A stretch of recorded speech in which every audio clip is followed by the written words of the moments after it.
ഒരു കഥ പറഞ്ഞു തുടങ്ങാം. ഒരിക്കൽ ഒരു ഡോക്ടർ ഒരു കുട്ടിയുടെ എമർജൻസി ഓപ്പറേഷൻ ചെയ്യാനായി ഹോസ്പിറ്റലിലേക്ക് ഓടി കയറി വന്നു.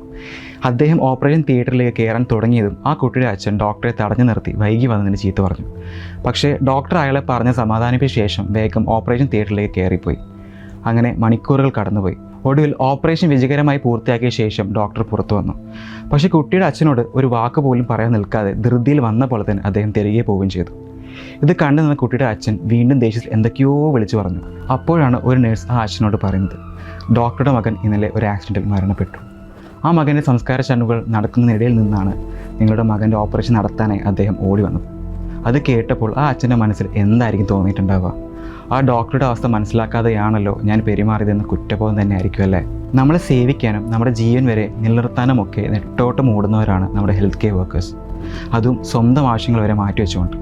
ഓർക്കുക, അവർ നമ്മളെപ്പോലെ തന്നെ മനുഷ്യരാണ്.